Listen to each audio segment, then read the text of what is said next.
सबसे पहले जो उसका केमिकल नेम है वो लिखो, फिर उसका केमिकल फॉर्मूला लिखो, फिर उसकी प्रिपरेशन लिखो एंड देन उसके यूजेस लिखो। इन 4 पॉइंट्स में अगर आप अपना आंसर लिखेंगे तो सारा कंटेंट कवर हो जाएगा। एसिड को एसिडिक कैरेक्टर शो करने के लिए, बेस को बेसिक कैरेक्टर शो करने के लिए। जब पानी नहीं है तो एसिड अपना एसिडिक कैरेक्टर शो नहीं करेगा, तो लिटमस का कलर क्या ही चेंज होगा। अगर कोई फार्मर अपनी सॉइल में ये बेसिक चीजें डाल रहा है तो क्यों डाल रहे होंगे? बिकॉज उनकी जो सॉइल है वो एसिडिक हो चुकी होगी, तो उस एसिड को न्यूट्रलाइज करने के लिए ये बेसिक चीजें डाल रही हैं ताकि सॉइल का जो पीएच है वो फिर से बल्ले बल्ले हो जाए। मीनिंग डिकोड करना आना चाहिए। मीनिंग डिकोड कर लिया तो देखो आंसर कितना आसान है कि क्यों एसिडिक सब्सटेंसेस को मेटल कंटेनर्स में स्टोर नहीं करना। Hi everyone, a very warm welcome to all of you on this amazing platform of Physics वाला। My name is Anand, your chemistry teacher, mentor और दोस्त, और आप सभी का तहे दिल से स्वागत करती हूँ 10th NCERT सॉल्यूशंस के आज के सेशन में।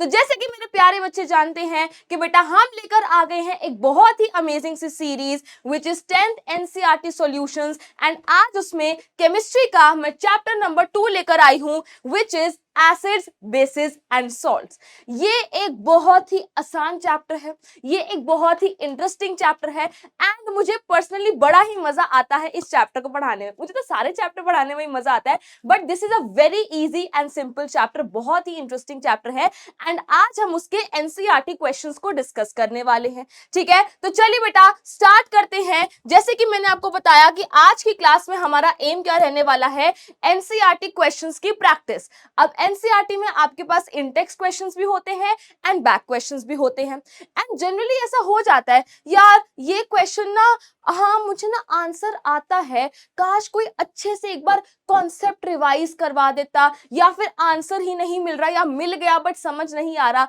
तो आज आपकी सारी प्रॉब्लम्स दूर हो जाएंगी इस सेशन में। आज हम एक एक क्वेश्चन को देखेंगे, उसे समझेंगे एंड अपने कॉन्सेप्ट को क्लियर करेंगे, एंड इस सेशन के दौरान आपका जो ये चैप्टर नंबर 2 है that is acids, basis and salts, इसकी अच्छे से रिवीजन भी हो जाएगी। तो चलिए without any further ado start करते हैं अपने इन टेक्स्ट क्वेश्चंस के साथ, है ना। तो ऐसी सी शक्ल बन जाती है यार इस क्वेश्चन का आंसर क्या होगा, इसमें क्या कॉन्सेप्ट लग रहा है, कैसे आंसर बनाना है।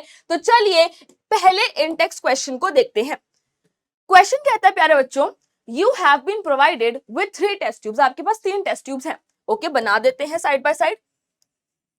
एक test tube, 2 test tube, 3 test tube. Okay, you have been provided with 3 test tubes, one of them contains distilled water, किसी एक में डिस्टिल्ड वाटर है, and the other 2 contain an acidic solution and a basic solution. किसी एक में distilled water है यानी कि न्यूट्रल चीज है, किसी एक में एसिड है और किसी एक में बेस है, मतलब एसिडिक सॉल्यूशन, एक में basic solution.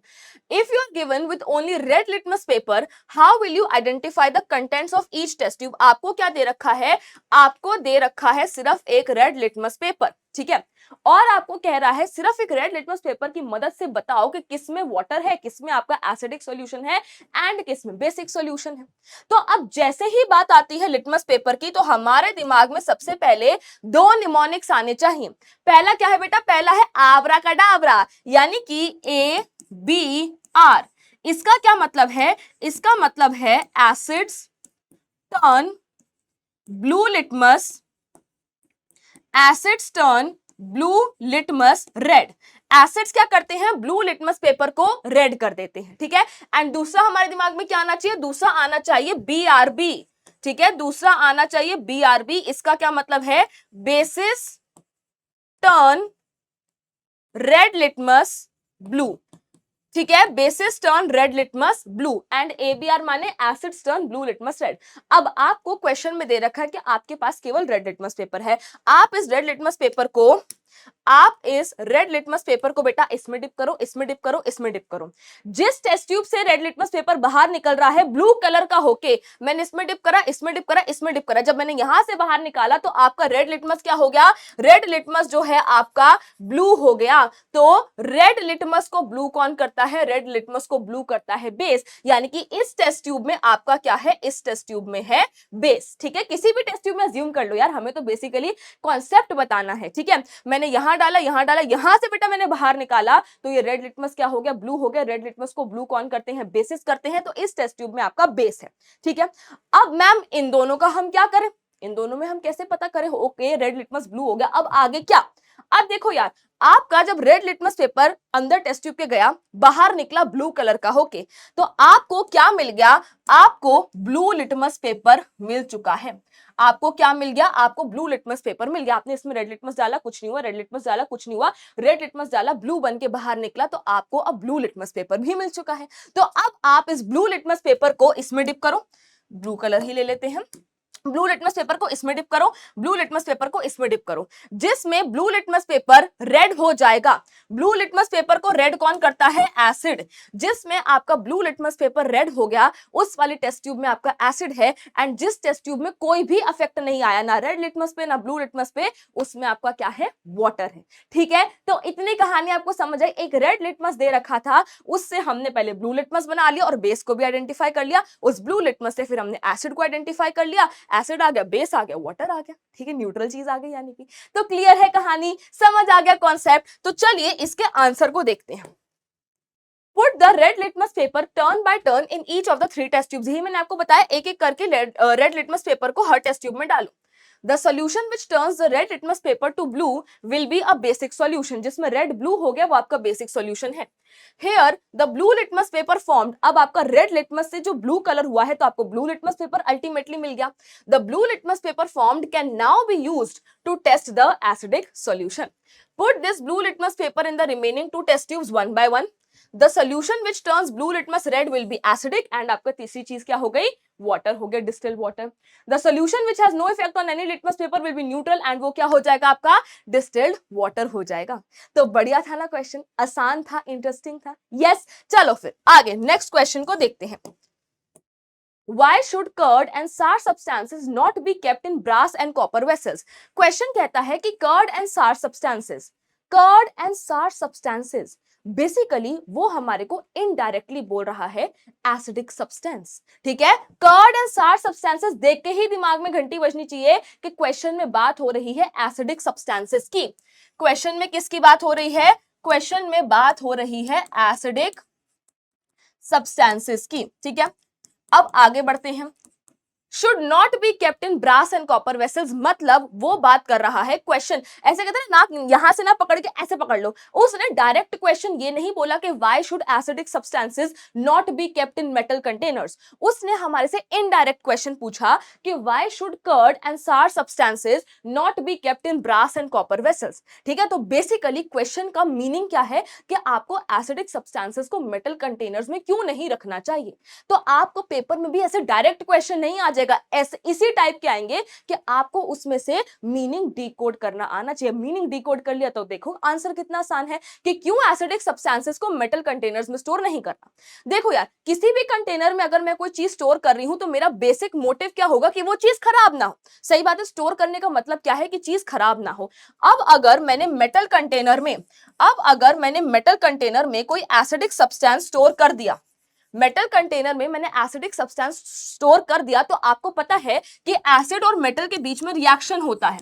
Acid and metal react together to form salt and hydrogen gas. ठीक है, मैं कोई चीज स्टोर करूंगी तो मेरा मोटिव रहेगा कि ये चीज खराब ना हो, यानी कि जिस चीज को मैंने जिस कंटेनर में स्टोर करा है उनके बीच रिएक्शन ना हो। बट एसिडिक सब्सटेंसेस जो है वो मेटल कंटेनर्स के साथ रिएक्ट कर जाएंगे और आपको नए प्रोडक्ट्स देंगे। तो यार जो चीज मैंने स्टोर करी वो तो खराब ही हो गई ना, तो मेरा मोटिव तो निष्फल हो गया, खराब हो गया, है ना, नल वॉइड हो गया। तो why should curd and sour substances not be kept in brass and copper vessels? Because यार वो जो आपके कर्ड एंड सार सब्सटेंसेस है वो रहेंगे ही नहीं, नई आपकी चीजें बन जाएंगी, खराब सी चीजें बन जाएंगी। यस, तो देखिए इसका आंसर क्या लिखा है। Curd and other sour substances should not be kept in brass and copper vessels. This is because curd and other sour substances contain acids, यही मैंने आपको बताया, which react with these vessels. वो उन वेसल्स के साथ, मेटालिक कंटेनर्स के साथ रिएक्ट करके पॉइजनस कंपाउंड्स बनाते हैं जो फूड पॉइजनिंग कर सकते हैं और हमारी हेल्थ के लिए हार्मफुल हो सकते हैं। ठीक है, तो डायरेक्टली ना पूछ के इनडायरेक्ट पूछा गया, बट जैसे ही हमें मतलब समझ आ गया, क्वेश्चन हमारे लिए बहुत आसान बन गया। ठीक है बच्चा, मजा आ रहा है, समझ आ रहा है? तो चलिए अपने नेक्स्ट क्वेश्चन को देखते हैं। नेक्स्ट क्वेश्चन है, which gas is usually liberated when an acid reacts with metal. अभी जस्ट मैंने आपको बताया कि जब एसिड और मेटल के बीच में रिएक्शन होता है तो आपको मिलता है salt and hydrogen gas is produce, ठीक है। Okay, illustrate with an example, हमने एग्जाम्पल, चलो कोई एग्जाम्पल भी दे देते हैं, मैंने यहाँ जनरल लिखा है, कोई एग्जाम्पल दे देते हैं।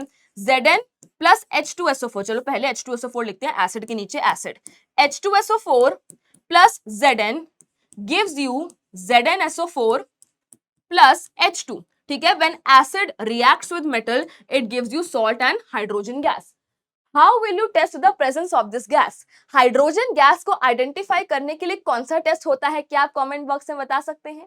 हाइड्रोजन गैस को आइडेंटिफाई करने के लिए होता है हमारे पास पॉप साउंड टेस्ट। कौन सा टेस्ट होता है? Pop sound test. इसमें क्या होता है बेटा, अगर आप एक जलती हुई माचिस या फिर एक बर्निंग मैच स्टिक लेकर आते हैं near the mouth of the test tube, तो क्या होगा, जो हाइड्रोजन गैस है ना, it will burn with a pop sound, कुछ ऐसी सी आवाज आती है, ऐसी सी आवाज आती है, ठीक है। तो लेट अस सपोज मेरे पास ये टेस्ट ट्यूब है, ठीक है, इसमें मेरे पास Zn और H2SO4 है, ठीक है, मेरे पास इसमें Zn और H2SO4 है, ZnSO4 तो बन गया एंड हाइड्रोजन गैस निकल रही है। So if you bring a burning match stick, एक जलती हुई माचिस या जलती हुई कैंडल लेकर आओगे near the mouth of the test tube, so hydrogen gas burns with a sound, ठीक है। तो ये पॉप साउंड टेस्ट होता है हाइड्रोजन गैस का आइडेंटिफिकेशन। एंड कार्बन डाइऑक्साइड का आइडेंटिफिकेशन टेस्ट भी बहुत इंपॉर्टेंट है, which is lime water test, okay, जिसे हम आगे डिस्कस भी करेंगे। चलिए अब आंसर देखते हैं। When a metal reacts with an acid, usually hydrogen gas is liberated. देखो मेटल ने एसिड के साथ रिएक्ट करा, मिला सॉल्ट एंड हाइड्रोजन गैस, ठीक। एग्जाम्पल भी आपको दे दिया। The hydrogen gas evolved can be tested by the pop sound test, जैसे कि मैंने आपको बता दिया है, ठीक है बच्चा, डन है। चलिए फिर let's move on to the next question. A metal compound A reacts with dilute hydrochloric acid to produce effervescence. आपके पास एक मेटल का कंपाउंड है जो एसिड के साथ, HCl के साथ रिएक्ट करके एफर्वेसेंस दे रहा है। एफर्वेसेंस मतलब गैस प्रोड्यूस हो रही है, बबल्स देखने को मिल रहे हैं, ऐसी सी आवाज आएगी, ठीक है, यस, एफर्वेसेंस देखने को मिल रही है। अब वो गैस कौन सी भला? The gas evolve extinguishes a burning candle. इस स्टेटमेंट से हमें पता लग गया कि वो गैस कौन सी है। कौन सी गैस एक जलती हुई कैंडल को एक्सटिंग्विश कर देती है, बुझा देती है? The name is carbon dioxide. नाम तो सुना होगा, है ना। कार्बन डाइऑक्साइड गैस क्या करती है बेटा? It extinguishes a burning candle. कैसे? आपको पता है, हम छोटी क्लासेस में एक एक्सपेरिमेंट करते थे कि ये हमारी जो है कैंडल जल रही है, आपको पता है कि कंबशन के लिए ऑक्सीजन की जरूरत है। यस, तो हम क्या करते थे, हम यहाँ पे उल्टा करके एक इन्वर्टेड कोई भी वेसल रख देते थे, तो जैसे ही ऑक्सीजन की सप्लाई कट हो गई, थोड़ी देर अंदर कैंडल जलती है, जितनी ऑक्सीजन अंदर बची है फिर कैंडल बुझ जाती है। यानी कि जलने के लिए, कंबशन के लिए ऑक्सीजन जरूरी होती है। Oxygen is a supporter of combustion. अब क्या होता है बेटा, लेट अस सपोज कहीं पे आग लगी हुई है, येलो से बनाते हैं, कहीं पे आग लगी हुई है, जो कार्बन डाइऑक्साइड गैस होती है ना, वो इसके आसपास एक ब्लैंकेट बना लेती है and it cuts the supply of oxygen. Oxygen की सप्लाई कट हो गई, आग भी आपकी बुझ जाती है। तो हमारी गैस कौन सी हो गई? गैस हो गई हमारी कार्बन डाइऑक्साइड। ओके, अब write a balanced chemical equation for the reaction if one of the compounds formed is calcium chloride. बेटा आपका ये जो चैप्टर है एसिड्स बेसिस एंड सॉल्ट्स, उसमें आपने कौन सा रिएक्शन ऐसा पढ़ा है जहां कार्बन डाइऑक्साइड प्रोड्यूस होती है? यहां पे मेरे पास कोई कंपाउंड है ए, वो HCl यानी कि एसिड के साथ रिएक्ट कर रहा है एंड आपको कार्बन डाइऑक्साइड गैस दे रहा है अमंग अदर प्रोडक्ट्स, ठीक है, अमंग अदर प्रोडक्ट्स। यहां पे लिखा भी हुआ है if one of the compound is calcium chloride. तो आपने अपने इस चैप्टर में कौन सा ऐसा रिएक्शन पढ़ा है जहां पे कोई चीज एसिड के साथ रिएक्ट करके आपको कार्बन डाइऑक्साइड दे? वो चीज कौन सी होती है बेटा? वो होते हैं आपके मेटल कार्बोनेट या मेटल हाइड्रोजन कार्बोनेट, ठीक है, मेटल कार्बोनेट या मेटल हाइड्रोजन कार्बोनेट, ठीक है। ओके, तो मैम हमें समझ तो आ गया कि जो हमारा मेटल कंपाउंड है ना वो ये है, राइट। ओके, अब मैम मेटल कौन सा है? मैम मेटल कौन सा है, यहाँ पे आपने ऐसे जनरल फॉर्म तो लिख दी, बट मेटल कौन सा है उसके लिए भी हमारे को क्वेश्चन में हिंट दे रखा है। If one of the compounds formed is calcium chloride, बेटा जब भी आपका मेटल कार्बोनेट या बाइकार्बोनेट जो है एसिड के साथ रिएक्ट करता है, आपको मिलता है carbon dioxide, water and salt. अब क्वेश्चन में दे रखा है कि ये जो सॉल्ट है ना वो कौन सा है? वो है कैल्शियम क्लोराइड। मतलब कैल्शियम, मतलब मेरा मेटल कौन सा है? मेरा मेटल है कैल्शियम, ठीक है। मेटल कौन सा है? मेटल कंपाउंड कौन सा है? कैल्शियम का कंपाउंड है, ठीक है। तो मैंने ले लिया बेटा CaCO3, HCl के साथ मैंने रिएक्ट कराया, आपको मिलेगा CO2 plus H2O plus calcium chloride. अब क्या हम इस इक्वेशन को बैलेंस नहीं कर सकते? क्या हम इस इक्वेशन को बैलेंस नहीं कर सकते? बिल्कुल कर सकते हैं। Let us balance this equation. ठीक है, इसको मैं नेक्स्ट स्लाइड पे लिख देती हूं बढ़िया से। CaCO3 plus HCl gives CaCl2 plus CO2 plus H2O। Okay चलिए, बैलेंसिंग हमने बहुत अच्छे से अपने पिछले सेशन में सीखी थी। जितने भी भिन्न भिन्न प्रकार के एलिमेंट्स दिख रहे हैं उनको लिख लो। Ca मतलब calcium, then carbon, oxygen, H and Cl। Okay, LHS, RHS।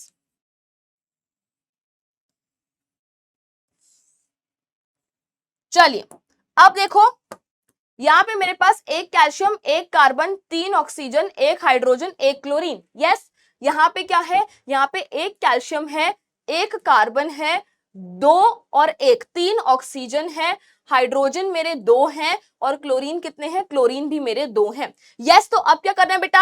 इसकी तो हो गई, बल्ले बल्ले हो जाएगी, बल्ले बल्ले, इसकी भी बल्ले बल्ले डन है, इसकी भी बेटा। यहां पे 1, यहां पे 2, तो मैं क्या करूंगी? LHS में जो हाइड्रोजन है उसे 2 से मल्टीप्लाई कर दूंगी। यहां मैंने 2 लगाया, हाइड्रोजन तो 2 हो गया, साथ ही साथ आपका जो Cl है वो भी क्या हो गया? 2 हो गया। तो ये भी डन, ये भी डन, आपकी इक्वेशन बैलेंस हो गई एक 2 लगाने से। यस, तो समझ आया आपको? क्लियर हो रहा है कॉन्सेप्ट बच्चा? तो चलिए बहुत बढ़िया, एंड हम चलते हैं अपने नेक्स्ट क्वेश्चन पे। इसका एक बार आंसर देख लो। The gas that extinguishes a burning candle is carbon dioxide. Calcium carbonate reacts with dilute hydrochloric acid to form calcium chloride, carbon dioxide and water. और यहां पे हमने 2 लगा के अपनी इक्वेशन को भी बैलेंस कर दिया। Next, why do HCl, HNO3 etc. show acidic character in aqueous solution while solutions of compounds like C2H5OH, which is alcohol, and glucose do not show acidic character? बेटा आपको पता है कि एसिडिक कैरेक्टर पानी में show होता है। जो सब्सटेंसेस पानी में जाके टूट रहे हैं, डिसोसिएट हो रहे हैं और H पॉजिटिव दे रहे हैं टूटने पर, वो आपके क्या होते हैं? एसिड्स होते हैं। ठीक है, तो अब क्वेश्चन कहता है कि HCl और HNO3 एसिडिक कैरेक्टर शो करते हैं इन एक्वस सोल्यूशन, इसीलिए बिकॉज वो पानी में जाकर टूट रहे हैं, वो पानी में जाकर टूट रहे हैं और H पॉजिटिव आयन दे रहे हैं। यानी कि HCl और HNO3 का जो हाइड्रोजन है वो बिकाऊ है, वो पानी में जाता है, टूट जाता है भाई, टूट जाता है, H पॉजिटिव देता है, and that is why HCl, HNO3 etcetera show acidic character, because इनके पास जो हाइड्रोजन है ना वो टूट पाने की क्षमता रखता है। इनका जो हाइड्रोजन है वो डिसोसिएबल हाइड्रोजन है, इनका हाइड्रोजन टूट जाता है, ये आयोनाइज हो जाते हैं, इनका हाइड्रोजन टूट जाता है एंड H पॉजिटिव दे रहा है तो एसिडिक कैरेक्टर शो करेंगे। But on the other hand यहां पे भी हाइड्रोजन है, अल्कोहल में भी हाइड्रोजन है, ग्लूकोज में भी हाइड्रोजन है, तो मैम ये भी तो पानी में जाकर टूट सकते हैं। नहीं टूटते, इनका हाइड्रोजन बिकाऊ नहीं है, इनके पास क्या होता है बेटा? इनके पास नॉन डिसोसिएबल हाइड्रोजन होता है, इनका हाइड्रोजन नहीं टूटता है, नहीं टूटेगा, H पॉजिटिव नहीं देगा, एसिडिक कैरेक्टर कैसे शो करेंगे? तो इनके पास क्या होता है? इनके पास होता है नॉन डिसोसिएबल हाइड्रोजन। इनके पास क्या होता है? इनके पास होता है नॉन डिसोसिएबल हाइड्रोजन। इनका हाइड्रोजन नहीं टूटता है, टूटेगा नहीं, H पॉजिटिव नहीं होगा, आपका एसिडिक कैरेक्टर नहीं होगा। तो देखिए यहां पे आंसर लिखा हुआ है, HCl, HNO3 etcetera ionise, ionise मतलब टूट जाते हैं, डिसोसिएट हो जाते हैं, आयंस में परिवर्तित हो जाते हैं in the aqueous solution to produce H3O positive. भाई H पॉजिटिव होगा वो H2O के साथ मिलकर आपको H3O positive that is hydronium ion देगा। कुछ बुक्स H पॉजिटिव लिखती हैं, कुछ H3O पॉजिटिव लिखती हैं, एक ही बात है।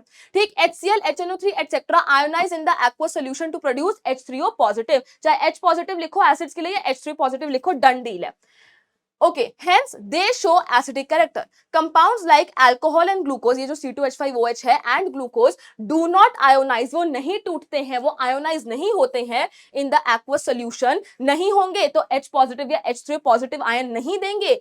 ठीक है, that is hydrogen present in them is non ionizable, मतलब non dissociable, non ionizable, hence they do not show acidic character, इसीलिए वो acidic character भी show नहीं करते हैं। राइट, इतनी कहानी आपको क्लियर हुई है। बड़ा ही बेटा इंटरेस्टिंग कॉन्सेप्ट है, बड़े ही मजेदार चीजें हैं इस चैप्टर में। राइट, चले फिर आगे। Okay, next question, why does N aqueous solution of acid conduct electricity? Electricity conduct करने के लिए आपके पास क्या होने चाहिए? आयंस होने चाहिए। इलेक्ट्रिसिटी कंडक्ट करने के लिए आपके पास आयंस होने चाहिए। Yes, aqueous solution of acid, यानी कि एसिड पानी में जाता है। अभी हमने पीछे पढ़ा कि एसिड जो है पानी में जाकर H पॉजिटिव देता है और अपना कॉरेस्पॉन्डिंग आयन देता है। लेट अस सपोज मेरे पास HCl है जो पानी में गया, पानी में जाकर वो अपने आयंस में टूटेगा, H पॉजिटिव तो देगा ही और साथ ही साथ Cl माइनस भी देगा। आयंस आ गए तो इलेक्ट्रिसिटी कंडक्ट तो हो ही जानी है। कितना सिंपल है यार, है ना? तो देखो आंसर क्या है। An acid in the aqueous solution ionizes to produce H3O positive ions, ठीक है, and the corresponding negative ions. HCl है तो वो H positive और Cl minus अपने corresponding ions देगा पानी में जाकर। ions आ गए तो इलेक्ट्रिसिटी क्यों नहीं कंडक्ट होगी यार, है ना? For example, HCl gives H positive and Cl minus ions. Due to the presence of ions in the solution, electricity conduct होती है। ठीक है, बहुत सिंपल है, बहुत आसान है। चलिए moving on to the next question. Why does dry HCl gas not change the color of dry litmus paper? बेटा मैं पिछले 2 या 3 क्वेश्चन से बिल्कुल चिल्ला के बोल रही हूं कि एसिड को अपनी एसिडिक प्रॉपर्टी शो करने के लिए पानी चाहिए, क्योंकि पानी में जाके वो टूटेगा और H पॉजिटिव देगा। बेस को अपनी बेसिक प्रॉपर्टी शो करने के लिए पानी चाहिए, पानी में जाएगा टूटेगा OH माइनस देगा, मतलब पानी होना जरूरी है। अब ड्राई HCl गैस है यानी कि पानी की एक बूंद भी नहीं है। ड्राई लिटमस पेपर है यानी कि पानी की एक बूंद भी नहीं है। जब पानी की एक बूंद भी नहीं है तो एसिडिक कैरेक्टर कैसे शो करेंगे? और जब एसिडिक कैरेक्टर है ही नहीं कहीं पे तो लिटमस पे इफेक्ट ही क्या आएगा?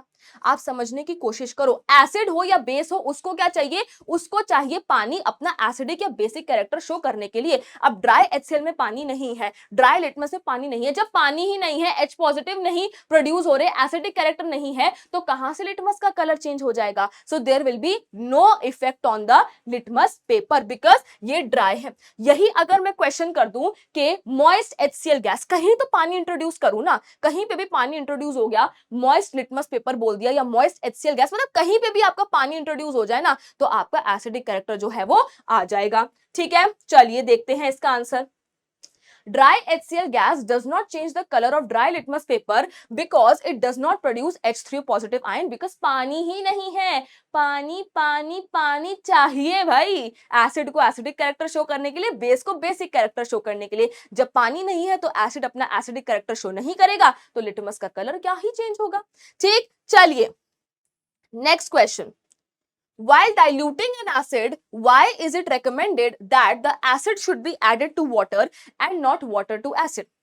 अब डाइल्यूशन का मतलब मैम सीधा सीधा डाइल्यूशन करना है, एसिड में पानी डाल दो। मैम कितना आसान है ना। मैम आप क्या करो, आप एक बीकर लो, ठीक है, आप ना उसमें ले लो एसिड, ठीक है, आप मैम उसमें ले लो एसिड। ये हमने ले लिया बीकर में भर भर के एसिड, मुझे इसे डाइल्यूट करना है यानी कि मुझे इसमें पानी डालना है। तो मैम कितनी सिंपल सी बात है, आप क्या करो, ये रहा पानी, पानी जो है इसमें डाल दो। भाई एसिड में पानी डालना पाप है, पाप। ठीक है, क्या कहा मैंने? एसिड में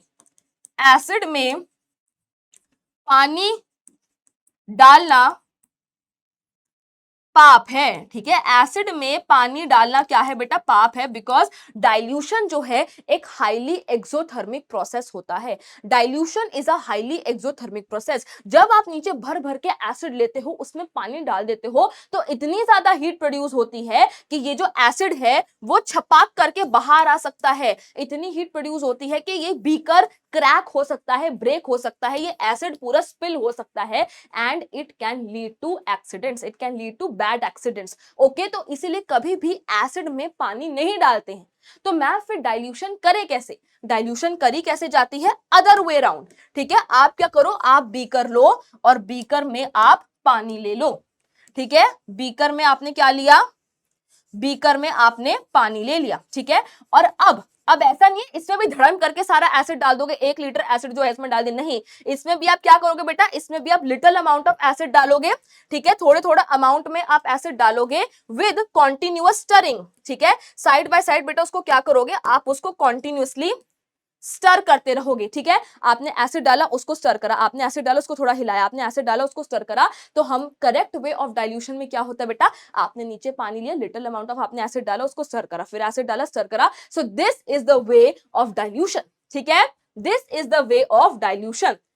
तो देखो क्या लिखा हुआ है, dilution of acid with water is a highly exothermic process. यही मैंने आपको बताया, बहुत ज्यादा हीट प्रोड्यूस होती है। एक्सोथर्मिक पता है ना हमें क्या होता है।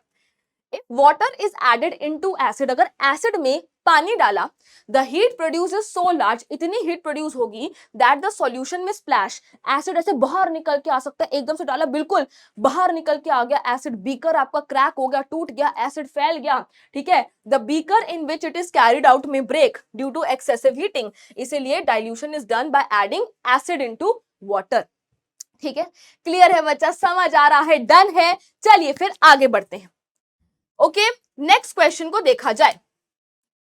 How is the concentration of hydronium ions affected when a solution of an acid is diluted? ये बहुत ही बढ़िया क्वेश्चन है, आइए इसको समझते हैं अच्छे से। इतना बढ़िया एग्जांपल दूंगी, इतने सही तरीके से समझाऊंगी कि आपको क्लियर हो जाएगा। बच्चे ने इस क्वेश्चन में बड़ा कंफ्यूज होते हैं। So no fear when Sania ma'am is here, मैं आपको 5 मिनट मुझे दो, ये आपको क्वेश्चन क्लियर हो जाएगा। How is the concentration of hydronium ions affected when a solution of an acid is diluted? जब आपने एसिड का डाइल्यूशन करा तो ये जो हाइड्रोनियम आयन की कॉन्सेंट्रेशन है वो बढ़ेगी, घटेगी या कुछ नहीं होगा, क्या होगा बताओ। When a solution of acid is diluted, the concentration of hydronium ions per unit volume decreases। Ma'am कुछ नहीं समझ आया, ऊपर से बिल्कुल निकल गया। नो फियर, अभी बताती हूं। ठीक है, लेट अस सपोज बेटा क्या करते हैं, मैंने लिया 5 ml एसिड, ठीक है, मैंने लिया 5 ml एसिड और मैंने लिया 5 ml वाटर। ऑब्वियसली भाई एसिड है, उसको एसिडिक प्रॉपर्टी शो करनी है, वाटर तो होगा ही। मैंने 5 ml एसिड लिया, 5 ml वाटर लिया, तो मेरे पास टोटल क्वांटिटी कितनी हो गई, मेरे पास टोटल क्वांटिटी जो है वो हो गई 10 ml। Total quantity of the solution कितनी हो गई, 10 ml। अब सपोज करो बेटा कि आपके पास ये जो 5 ml एसिड है, आपके पास ये जो 5 ml एसिड है वो 1000 हाइड्रोनियम आयंस दे रहा है। ठीक है, वो 1000 हाइड्रोनियम आयंस प्रोड्यूस कर रहा है। बेसिकली H पॉजिटिव देगा, H पॉजिटिव H2O के साथ मिलके H3O पॉजिटिव बनाएगा, दैट इज हाइड्रोनियम आयन। तो सपोज करो कि आपका ये जो 5 ml एसिड है ना वो 1000 हाइड्रोनियम आयंस प्रोड्यूस करता है। ठीक, तो मेरे पास टोटल क्वांटिटी कितनी है, 10 ml। 10 ml में कितने हाइड्रोनियम आयंस हो गए, 10 ml में आपके पास 1000 हाइड्रोनियम आयंस हो गए हैं। तो 1 ml में कितने हाइड्रोनियम आयंस होंगे, 1 ml में आपके पास होंगे 100 हाइड्रोनियम आयंस। यानी कि पर यूनिट वॉल्यूम, यानी कि पर यूनिट वॉल्यूम आपके पास 100 हाइड्रोनियम आयंस हैं। हाँ कि ना, बहुत बढ़िया। चलो अब क्वेश्चन में दे रखा है कि आपने डाइल्यूशन कर दी, एसिड इज डाइल्यूटेड, डाइल्यूटेड मतलब पानी ऐड करा, तो अब आपके पास एसिड तो उतना ही रहा 5 ml। अगर आपके पास एसिड उतना ही है तो हाइड्रोनियम आयंस भी आपके उतने ही रहेंगे, that is 1000 hydronium ions. Yes, अब डाइल्यूशन करी मतलब पानी का अमाउंट बढ़ चुका है, तो लेट अस सपोज अब मेरे पास 95 ml वाटर है। पहले मेरे पास 5 ml वाटर था केवल, अब मेरे पास 95 ml वाटर है, डाइल्यूशन करी है ना। ओके, तो टोटल क्वांटिटी कितनी हो गई, अब टोटल क्वांटिटी जो है वो हो गई है 100 ml। तो मेरे प्यारे बच्चों आपके पास 100 ml में 1000 हाइड्रोनियम, दूसरे कलर से लिखती हूं ताकि आप रिलेट कर सको। प्यारे बच्चों 100 ml में आपके पास 1000 हाइड्रोनियम आयंस हैं। तो 1 ml में कितने हाइड्रोनियम आयंस होंगे, 1000 divided by 100 which will give you 10 hydronium ions. यानी कि पर यूनिट वॉल्यूम आपके पास अब 10 हाइड्रोनियम आयंस हैं। तो क्या हुआ प्यारे बच्चों, डाइल्यूशन करने पे पर यूनिट वॉल्यूम हाइड्रोनियम आयंस की कॉन्सेंट्रेशन कम हो चुकी है। पहले अगर आप 1 ml लेते तो उसमें 100 हाइड्रोनियम आयंस देखने को मिलते, डाइल्यूशन कर दिया आपने, अब आपने 1 ml लिया, उसमें आपको केवल 10 हाइड्रोनियम आयंस देखने को मिल रहे हैं। यानी कि concentration of hydronium ions per unit volume, कहां लिखा है, concentration of hydronium ions per unit volume decreases. समझ आई आपको बात, क्लियर हुआ है कॉन्सेप्ट कि नहीं हुआ है। देखो मैं फिर से आपको एक्सप्लेन कर देती हूँ। आपके पास 5 ml एसिड था जो 1000 हाइड्रोनियम आयंस प्रोड्यूस कर रहा है, 5 ml वाटर था, टोटल क्वांटिटी हो गई 10 ml। 10 ml में 1000 हाइड्रोनियम आयंस है, तो 1 ml में आपके पास 100 हाइड्रोनियम आयंस है। मैंने कर दिया डाइल्यूशन कर दिया, अब 100 ml में 1000 हाइड्रोनियम आयंस है, 1 ml में केवल 10 हाइड्रोनियम आयंस है, तो डाइल्यूशन करने के बाद पर यूनिट वॉल्यूम जो हाइड्रोनियम आयन की कॉन्सेंट्रेशन है वो कम हो गई। पर यूनिट वॉल्यूम यहाँ 1 ml में 100, यहाँ 1 ml में 10, डिक्रीज हो गई ना कॉन्सेंट्रेशन। तो यही यहाँ पे लिखा हुआ है। समझ आया कॉन्सेप्ट? मजा आया? इस एग्जाम्पल के थ्रू जो है बिल्कुल दिमाग की बत्ती जल चुकी है, क्लियर हो रहा है? बहुत बढ़िया बच्चा, ठीक है। ये क्वेश्चन समझ आ गए? बच्चों को इसमें बड़ा डाउट रहता है, बड़ी कंफ्यूजन रहती है। आई होप कि ये आपको अच्छे से क्लियर हो गया होगा। मैं साइड हो रही हूं, एक बार इसको अच्छे से देख लो, ठीक है। चलिए next question. How is the concentration of hydroxide ions affected, that is OH minus, when excess base is dissolved in a solution of sodium hydroxide? बेटा मेरे पास सोडियम हाइड्रोक्साइड का सॉल्यूशन है, यानी कि NaOH मुझे Na पॉजिटिव और OH minus दे रहा होगा। अब जब मैंने और बेस डाल दिया है तो बेस माने क्या, और OH माइनस आ गया। बेस कौन होते हैं, जो OH माइनस देते हैं, राइट। तो अब जब मैंने और बेस डाल दिया है, मतलब और OH माइनस आ गया है, तो concentration of hydroxide ion increase ही होगा ना, बढ़ेगा ही ना। यस, क्लियर हो रही है बात? देखो, on dissolving excess base in the solution of sodium hydroxide, the concentration of OH minus ions per unit volume in the solution increases. यार NaOH आपको Na पॉजिटिव OH माइनस दे रहा है, हाइड्रोक्साइड आयन दे रहा है, मैंने बेस डाला वो भी हाइड्रोक्साइड आयन दे रहा है, तो सिंपल सी बात है, हाइड्रोक्साइड आयन की कॉन्सेंट्रेशन बढ़ेगी, इंक्रीज होगी। क्लियर है बात बच्चा? डन हो गया है, बहुत बढ़िया my dear students. Now let's move on to the next question. You have two solutions A and B, okay. मतलब अब हम पीएच पे आ चुके हैं। पीएच इज वेरी इंटरेस्टिंग, बहुत मजा आता है पीएच में, यस, पढ़ने में। You have two solutions A and B, the pH of solution A is 6, इसका पीएच है 6, and pH of solution B is 8, इसका है 8। Which solution has more hydrogen ion concentration? Which of these is acidic and which one is basic? मैं आपको pH में 1 minute के लिए आप मुझे समय दो, ठीक है। मैं आपको pH में बेटा ऐसे टर्म्स दूंगी, ऐसे एक्सप्रेशंस, ऐसे रिलेशंस दूंगी कि आपका पीएच का कोई भी क्वेश्चन चुटकियों में हो जाएगा। सबसे पहले पीएच में हमारे को चीज क्या पता होनी चाहिए कि एसिड्स के लिए पीएच की जो वैल्यू होती है, ठीक है, एसिड्स के लिए जो पीएच की वैल्यू होती है, अरे यार यहां पे लिखेंगे, सॉरी, एसिड्स के लिए पीएच की वैल्यू लेस देन 7 है, बेस के लिए पीएच की वैल्यू ग्रेटर देन 7 है, एंड सॉल्ट के लिए पीएच की वैल्यू, कोई भी neutral, not salt, neutral substance, क्योंकि सॉल्ट्स आगे जाके आपको पता होगा, अभी तक है ना कि सॉल्ट्स में भी salt of strong acid, weak base, वो कहानी होती है। सॉल्ट नहीं लिखेंगे, न्यूट्रल सब्सटेंस लिखेंगे। एसिड्स के लिए पीएच लेस देन 7, बेस के लिए pH greater than 7, and neutral substances के लिए, न्यूट्रल कोई भी चीज हो सकती है, उसके लिए पीएच जो होता है that is equal to 7। Salts भी न्यूट्रल हो सकते हैं बट एसिडिक और बेसिक भी होते हैं, तो इसलिए यहां सॉल्ट नहीं लिखेंगे, ठीक है, न्यूट्रल सब्सटेंस लिखेंगे। पहली चीज तो ये हो गई, एसिड के लिए पीएच लेस देन 7, बेस के लिए pH greater than 7, neutral substances के लिए पीएच इज इक्वल टू 7। तो यहां पे ये जो 6 है बेटा, दिस इज लेस देन 7, मतलब ये जो आपका सब्सटेंस ए है वो क्या हो गया, एसिडिक हो गया। यहां पे pH ग्रेटर देन 7 है, ग्रेटर देन 7 माने ये क्या हो गया आपका, बेसिक हो गया, ये क्या हो गया आपका, बेसिक हो गया। तो हमने ये तो बता दिया कि which is acidic and which one is basic, yes, इतना हो गया। अब मैं आपको एक और बात बताती हूं, 3 बहुत इंपॉर्टेंट मैं आपको रिलेशन दूंगी जिससे pH आपके लिए बहुत आसान हो जाएगा। पहला रिलेशन क्या है बेटा, पहला रिलेशन है कि एसिड की ताकत यानी कि एसिडिक स्ट्रेंथ, यानी कि एसिडिक स्ट्रेंथ कि कोई एसिड कितना स्ट्रॉन्ग है कितना वीक है, एसिड की ताकत is inversely proportional to pH value. Acid की ताकत is inversely proportional to pH value. PH की वैल्यू जितनी कम, एसिड की ताकत उतनी ज्यादा। अगर आपके पास बेटा 2 सॉल्यूशंस हैं, एक का पीएच है 1 और एक का पीएच है 4, तो कौन सा ज्यादा स्ट्रॉन्ग है, जिसकी पीएच वैल्यू कम होगी उस एसिड की ताकत ज्यादा होगी, मतलब वो स्ट्रॉन्गर एसिड होगा, दैट इज दिस वन, ठीक है। चलो नेक्स्ट एक्सप्रेशन क्या है, नेक्स्ट है बेस की ताकत, बेसिक स्ट्रेंथ। बेस की ताकत यानी कि basic strength is directly proportional to pH value. जितनी पीएच की वैल्यू ज्यादा उतना ही आपका strong base. Let us suppose मेरे पास 2 सॉल्यूशंस हैं, ठीक है, 2 मेरे पास बेसिक सब्सटेंसेस हैं, बेसिक सॉल्यूशंस है, एक का पीएच है 9 और एक का पीएच है 13। तो जो पीएच वैल्यू आपकी बड़ी है वही आपका बेस क्या है, स्ट्रॉन्गर है। देन उसके बाद तीसरा एंड बहुत इंपॉर्टेंट, हाइड्रोजन आयन कॉन्सेंट्रेशन।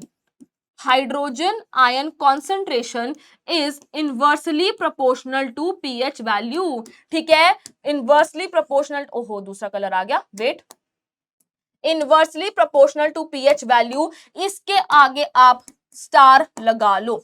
ठीक है, hydrogen ion concentration is inversely proportional to pH value, जितनी पीएच की वैल्यू कम होगी उतना ही उस सब्सटेंस में, उतने ही उस सॉल्यूशन में हाइड्रोजन आयन ज्यादा होंगे। ठीक है, hydrogen ion concentration is inversely proportional to pH value, pH की वैल्यू कम, हाइड्रोजन आयन की कॉन्सेंट्रेशन ज्यादा। राइट, अब देखो आपको यहाँ पे दो सब्सटेंसेस दे रखे थे, एक का पीएच क्या है 6 और एक का पीएच क्या है 8। 6 और 8 में से छोटी वैल्यू कौन सी है? 6 छोटी है, तो जितनी पीएच की वैल्यू कम उतनी हाइड्रोजन आयन कॉन्सेंट्रेशन ज्यादा, तो मतलब हाइड्रोजन आयन कॉन्सेंट्रेशन ज्यादा किसकी है? ए की। ठीक है, क्लियर है? So you have two solutions A and B, the pH is 6 and 8। Which solution has more hydrogen ion concentration? जिसका pH कम उसकी हाइड्रोजन आयन कॉन्सेंट्रेशन ज्यादा, तो A में हाइड्रोजन आयन कॉन्सेंट्रेशन ज्यादा है। Which of these is acidic and which one is basic? बेटा pH less than 7 हो तो एसिडिक, pH greater than 7 हो तो basic, pH is equal to 7 हो तो न्यूट्रल। राइट, क्लियर हो गया? कितना इजी हो गया आपके लिए pH, ये बेटा ये तीन चीजें और आपके ये तीन। ठीक, इससे आप पीएच का कोई भी जो क्वेश्चन है, नॉट थ्योरेटिकल, ये जो ऐसे वाले क्वेश्चंस आते हैं ये बताओ वो बताओ, कोई भी क्वेश्चन आप आंसर कर सकते हैं, बहुत आसानी से कर सकते हैं। चलिए फिर आगे। ओके, यहाँ पे अब कहानी जो मैंने आपको समझाई है वही लिखी है, the pH of a solution is inversely proportional to its hydrogen ion concentration, मतलब बात तो एक ही है। ठीक, this means that the pH solution having, this means that the solution having lower pH will have more hydrogen ion concentration। pH come, hydrogen ion concentration ज्यादा, यानी कि relation कैसा है? Inversely proportional. Okay, thus solution A will have more hydrogen ion concentration, वही मैंने आपको बताया। A solution with pH less than 7 is acidic, मतलब A क्या है आपका? acidic। A solution with pH greater than 7 is basic, मतलब B क्या है आपका? basic है। ठीक है बच्चा, इतनी कहानी क्लियर हुई है, तो चलिए आगे बढ़ते हैं, नेक्स्ट क्वेश्चन को देखते हैं। What effect does the concentration of H positive ions have on the acidic nature of the solution? बेटा H positive ion जितने ज्यादा होंगे उतना ही ज्यादा आपका क्या होगा? acidic solution होगा, as simple as that। Higher the concentration of H positive ions, more acidic is the solution। Simple सी बात है बेटा, सिंपल सी बात है। Yes, चलिए अब हम आगे बढ़ते हैं, नेक्स्ट क्वेश्चन को देखते हैं। Do basic solutions also have H positive ions? If yes, then why are these basic? सबसे पहले अपने माइंड से ये गलत फहमी हटा दो कि बेस सिर्फ OH माइनस, H पॉजिटिव तो उसमें होता ही नहीं है, एसिड सिर्फ H पॉजिटिव OH माइनस तो उसमें होता ही नहीं है, ये गलत फहमी अपने माइंड से निकाल दो। क्वेश्चन भी यही चाह रहा है कि आप ये गलत फहमी अपने माइंड से निकाल दें। ठीक, do basic solutions also have H positive ions? बिल्कुल बेटा, अगर मैं बात करती हूँ NaOH की, NaOH अपना बेसिक कैरेक्टर कब शो करेगा? जब वो पानी में होगा। यस, तो NaOH देगा आपको Na positive and OH minus. ठीक, लेट अस सपोज मेरे पास एक बीकर है जिसमें NaOH एंड वाटर है, तो NaOH अपने आयंस में टूटा हुआ है बेटा, मेरे पास Na पॉजिटिव है और मेरे पास OH माइनस है, वाटर भी बेटा H पॉजिटिव और OH माइनस है, तो can you see H positive here? ये एक बेसिक सॉल्यूशन है बट मुझे यहाँ H पॉजिटिव दिख रहा है, मतलब बेसिक सॉल्यूशन में भी H पॉजिटिव होता है, उसकी कॉन्सेंट्रेशन बहुत ज्यादा कम होती है। ठीक है, OH माइनस की कॉन्सेंट्रेशन बहुत हाई, H पॉजिटिव की कॉन्सेंट्रेशन बहुत कम, इसीलिए आपका ओवरऑल सॉल्यूशन बेसिक हो जाता है, बट बेसिक सॉल्यूशंस में भी H पॉजिटिव होता है, जो कि आप यहाँ पे देख सकते हैं। ये मत कहना ma'am 2 OH minus 1 H positive almost बराबर बराबर से ही तो है, भाई तुम्हें पता है कि ये 2 और 1 देखने में है, कितने कितने होते हैं। ठीक है, सो बेसिक सॉल्यूशन में भी H पॉजिटिव है, वो मैंने आपको यहाँ दिखा दिया, बट OH माइनस की कॉन्सेंट्रेशन बहुत हाई होती है, H पॉजिटिव की बहुत कम, इसीलिए आपका ओवरऑल सॉल्यूशन क्या हो जाता है? बेसिक हो जाता है। तो देखते हैं answer. Basic solutions also have H positive ions in addition to OH minus. They are basic in nature because these solutions OH minus concentration is greater than H positive, तो इसीलिए OH minus की concentration greater than H positive है, इसीलिए आपका solution क्या होता है? Basic होता है, but basic solutions do have H positive ions। ये गलत फहमी बिल्कुल बाहर कर दो। ओके, चलिए आगे बढ़ा जाए, नेक्स्ट क्वेश्चन को देखा जाए। Under what soil condition do you think a farmer would treat the soil of his field with quick lime, slag lime or चौक। बेटा ये जो आपका क्विक लाइम है that is calcium oxide, slaked lime है that is calcium hydroxide, या फिर आपका जो चौक है दैट इज कैल्शियम कार्बोनेट, ये चीजें क्या होती हैं, they are basic in nature.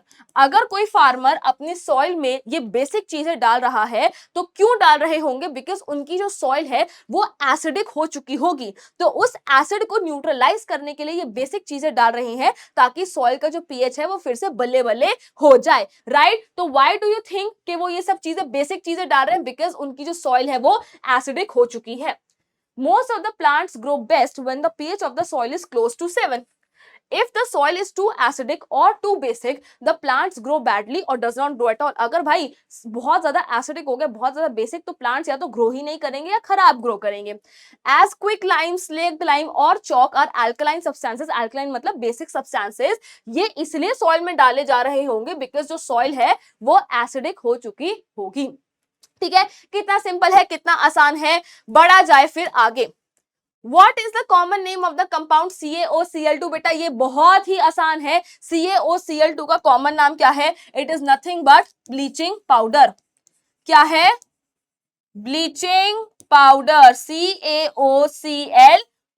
चलिए जल्दी जल्दी आगे बढ़ेंगे। Name the substance which on treatment with chlorine yields bleaching powder. बेटा जब Cl2 का रिएक्शन होता है ड्राई स्लेक्ड लाइम के साथ, that is CaOH whole twice, तब आपको ब्लीचिंग पाउडर मिलता है that is CaOCl2 plus H2O। तो क्लोरीन का रिएक्शन किसके साथ कराते हैं, ट्रीटमेंट किसके साथ कराते हैं, ड्राई स्लेक्ड लाइम के साथ। यस, ओके, स्लेक्ड लाइम क्या है आपका, CaOH whole twice. Okay, name the sodium compound which is use for softening hard water. Hard water को बेटा सॉफ्ट बनाने के लिए, ये हार्ड वाटर क्या है, सॉफ्ट वाटर क्या है, कार्बन एंड इट्स कंपाउंड्स में समझेंगे। यस, बट हार्ड वाटर को सॉफ्ट बनाने के लिए किसका इस्तेमाल होता है, किस सोडियम कंपाउंड का, the answer is washing soda. ठीक है, किसका इस्तेमाल होता है, वॉशिंग सोडा का इस्तेमाल होता है। एंड मेरे प्यारे प्यारे बच्चे कमेंट्स में लिखेंगे कि वॉशिंग सोडा क्या होता है। ठीक है, लिख दिया है, चलिए बहुत बढ़िया। What will happen if a solution of sodium hydrogen carbonate is heated? Give the equation of the reaction involved. बेटा sodium hydrogen carbonate that is NaHCO3 आपका ऐसा होता है, जब हम इसे हीट करते हैं तो आपको मिलता है sodium carbonate that is Na2CO3 plus CO2 plus H2O। तो लिखा हुआ है कि सोडियम का hydrogen carbonate on heating decomposes to give sodium carbonate, carbon dioxide and water. ये रिएक्शन आप लिख देंगे, बहुत आसान है। ओके, चलिए, write an equation to show the reaction between plaster of Paris and water. Plaster of Paris क्या होता है बच्चा, प्लास्टर ऑफ पेरिस होता है आपका CaSO4 डॉट हाफ H2O। ठीक है, CaSO4 dot half H2O, calcium sulphate hemihydrate. Okay, जब हम इसका रिएक्शन वाटर के साथ कराएंगे, so what will happen, it will convert to gypsum. ये किस में कन्वर्ट हो जाएगा, CaSO4 dot two H2O which is nothing but gypsum. क्या है होता है ये, जिप्सम। तो equation to show the reaction between plaster of Paris and water, it will give you gypsum. Okay, oh nice, back question पे आ गए हम, क्या बात है, पता ही नहीं लगा हमें। राइट बच्चा, तो अब बारी आ गई है बैक क्वेश्चंस को डिस्कस करने की। बिल्कुल जोश हमारा हाई है, इन टेक्स्ट क्वेश्चंस हमने फुल डिटेल में अच्छे से कर लिए हैं, अपने चैप्टर को अभी तक रिवाइज कर लिया है। अब बारी आती है बैक क्वेश्चंस को करने की एंड अपने कॉन्फिडेंस को और ऊपर तक ले जाने की। A solution turns red litmus blue. Its pH is likely to be, क्या बताया था मैंने, acids turn blue litmus red, bases turn red litmus blue। तो red litmus को blue कौन करता है, red litmus को blue करता है base, एंड जो base का pH होता है वो greater than 7 होता है। तो आपको यहाँ जो भी 7 से बड़ा नंबर दिख रहा है उसको टिक लगाओ और आगे बढ़ो। ठीक, A solution reacts with crushed eggshells to give a gas that turns lime water milky। मैंने आपको क्या बताया था अभी सेशन के स्टार्टिंग में कि हाइड्रोजन गैस के लिए आइडेंटिफिकेशन टेस्ट क्या है, साउंड टेस्ट। ठीक, लाइम वाटर मिल्की कौन करता है, कार्बन डाइऑक्साइड। तो यहाँ पे बेटा क्या हो रहा है, एक सॉल्यूशन है जो क्रश्ड एगशेल्स माने कैल्शियम कार्बोनेट, एक सॉल्यूशन है जो कैल्शियम कार्बोनेट के साथ रिएक्ट कर रहा है और आपको एक ऐसी गैस दे रहा है which turns lime water milky. तो हमने कौन सा रिएक्शन पढ़ा है जहां पे कार्बन डाइऑक्साइड प्रोड्यूस होती है? जब मेटल कार्बोनेट्स आपके एसिड के साथ रिएक्ट करते हैं, ठीक है, मेटल कार्बोनेट या metal bicarbonate they react with acid to form salt, carbon dioxide and water. तो यहाँ पे मेरे पास मेटल कार्बोनेट है, मतलब ये सॉल्यूशन क्या होगा? ये सॉल्यूशन आपका एसिड होगा, तभी आपको कार्बन डाइऑक्साइड मिल रही है which is turning lime water milky. तो यहाँ पे एसिड ढूंढ लो, ये रहा आपका acid that is HCl। Correct answer है बी, इसको टिक लगा और आगे बढ़ो। Next question, 10 ml of a solution of NaOH is found to be completely neutralized by 8 ml of HCl। बेटा ये रहा NaOH, ये रहा HCl। 10 ml NaOH को न्यूट्रलाइज करने के लिए आपको 8 ml HCl चाहिए। अगर 20 ml NaOH ले लिया तो कितना HCl लगेगा? सिंपल मैथ्स है यार। 1 ml को न्यूट्रलाइज करने के लिए 8/10 ml HCl चाहिए। 20 ml NaOH को न्यूट्रलाइज करने के लिए 8/10 into 20 which is 16 ml HCl चाहिए। Correct answer is option D. Tick लगाओ, आगे बढ़ो। Which one of the following type of medicines is used to treat indigestion? बेटा इंडाइजेशन कब होती है? अब घिया, तोरी, टिंडे, हरी सब्जियां तो हमने खानी नहीं है, हमने खाना है पिज्जा, पास्ता, बर्गर, पैटी, है ना, ब्राउनीज, गोलगप्पे, ये सब हमने खाना है। खाई जाते हैं भैया 1 प्लेट मोमोज और लगा दो, भैया लाल वाली चटनी दे दो, मेयोनीज दे दो। खाई जाते हैं और जितना खाते हैं उतना ही पेट में, उतना ही स्टमक में एक्सेस में एसिड रिलीज होता है उसको डाइजेस्ट करने के लिए। अब जब ये एक्सेस एसिड रिलीज हो रहा है तो हमारे को बदहजमी होती है, जलन होती है चेस्ट में, है ना, डकार आते हैं, पेट में गैस बनती है, एसिडिटी होती है बेसिकली। अब उसको न्यूट्रलाइज करने के लिए हमें चाहिए एक एंट एसिड। एंट एसिड यानी एंटी एसिड, एसिड के बिल्कुल एंटी होता है ये। एंड ये एंट एसिड्स बेटा हम इनको कंज्यूम करते हैं एंड ये क्या करते हैं? हमें एसिडिटी से छुटकारा दिलाते हैं। इनो काम शुरू करे सिर्फ 6 सेकंड में। Okay, so which one of the following type of medicine is used for treating indigestion? Correct answer है आपका option C, that is antacids. Okay, clear हो रही है बात बेटा? समझ आ रहा है? अगर अभी तक क्लियर हो रहा है तो जल्दी से चैट में इस क्वेश्चन की खुशी में पिज्जा बना देंगे, तो उससे मुझे समझ आ जाएगा कि अभी तक मेरे प्यारे बच्चों को सब समझ आ रहा है। ठीक है, बड़े फिर आगे, पिज्जा बन गया है, भूख तो नहीं लगी तुम्हें?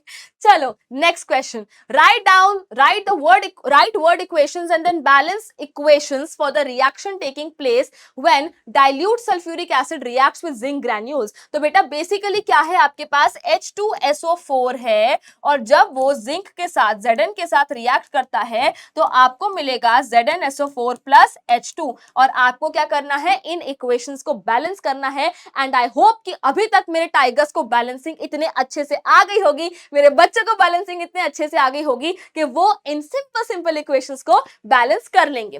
Then dilute hydrochloric acid reacts with magnesium ribbon. आपके पास है HCl, वो Mg के साथ रिएक्ट कर रहा है। Acid reacts with metal to form salt and hydrogen. Acid react with metal to form salt and hydrogen, MgCl2 plus H2। Sulphuric acid reacts with aluminium, H2SO4 plus Al will give you Al2SO4 whole thrice plus H2. Hydrochloric acid reacts with iron fillings, HCl reacts with Fe to give you FeCl2 plus H2। मैंने यहाँ पे equations लिख दी हैं, balance भी मैं आपके लिए लेकर आई हूं, बट बेटा अब बैलेंसिंग का प्रोसेस आपको करना है क्योंकि मुझे पता है कि आप कर लेंगे। यस, आप कर लेंगे, I know that, but the answers are obviously there for my students. H2SO4 reacts with zinc to give you ZnSO4 plus H2O। ये आपकी H2O नहीं H2O नहीं H2, ठीक है, ये आपकी ऑलरेडी बैलेंस्ड इक्वेशन है। HCl plus Mg gives MgCl2 plus H2, balancing आपकी हो रखी है। H2SO4 with Al gives you Al2SO4 whole thrice plus H2। HCl plus Fe gives FeCl2 plus H2। Yes, salt and hydrogen gases produced। चलिए moving on to the next question। Compounds such as alcohols and glucose also contain hydrogen but are not categorized as acids. Describe an activity to prove it। अभी हमने पीछे एक ऐसा question भी देखा था कि अल्कोहल्स और ग्लूकोज में भी हाइड्रोजन होता है, but still they are not considered acids. Why? Because उनका जो हाइड्रोजन है वो बिकाऊ नहीं है, उनके पास नॉन डिसोसिएबल हाइड्रोजन है, उनका जो हाइड्रोजन है वो टूटता नहीं है, डिसोसिएट नहीं होता, आयोनाइज नहीं होता, H पॉजिटिव नहीं बन रहा, तो कैसे आप उनको एसिड मान लोगे? ठीक है, तो compound such as alcohol and glucose also contain hydrogen but not categorised as acids because उनका हाइड्रोजन बिकाऊ नहीं है, नॉन डिसोसिएबल हाइड्रोजन होता है उनके पास. अब क्वेश्चन कहता है कि describe an activity to prove it. कहता है ठीक है भाई, मान लिया तुमने, पीछे ये क्वेश्चन कर लिया है, ओके, बट अब मुझे एक एक्टिविटी करके बताओ टू प्रूव इट. ठीक है, तो एक्टिविटी हम क्या करेंगे बेटा, हम अपना पूरा एक सर्किट जो है सेटअप कर लेंगे. ठीक है, यहाँ कॉर्क लगाया, उसमें हमने नेल्स लगाए, फिर हमने बैटरी बल्ब वुल्ब सब स्विच लगा के हमने अपना सर्किट जो है बना लिया है. ठीक, Although alcohol and glucose contain hydrogen, they are not ionized. यही मैंने कहा ना, टूटते नहीं है, नॉन डिसोसिएबल, आयोनाइज नहीं होते हैं to give you H positive ions, so they are not considered as acids. ठीक, अब एक्टिविटी करनी है तो हमने क्या करा, HCl ले लिया, सल्फ्यूरिक एसिड ले लिया, ग्लूकोज एंड अल्कोहल ले लिया, बीकर लिया, पूरा सेटअप हमने करा. आगे बढ़ते हैं, connect the nails now. Okay, पूरा हमने सेटअप कर लिया है. अब देखो, pour dilute H2SO4 in the beaker so that the nails are immersed in the acid. हमने क्या करा बेटा, हमने सबसे पहले यहाँ पे H2SO4 लिया एंड हमने स्विच ऑन करा, तो हमें देखने को मिला कि जो बल्ब है वो जलता है.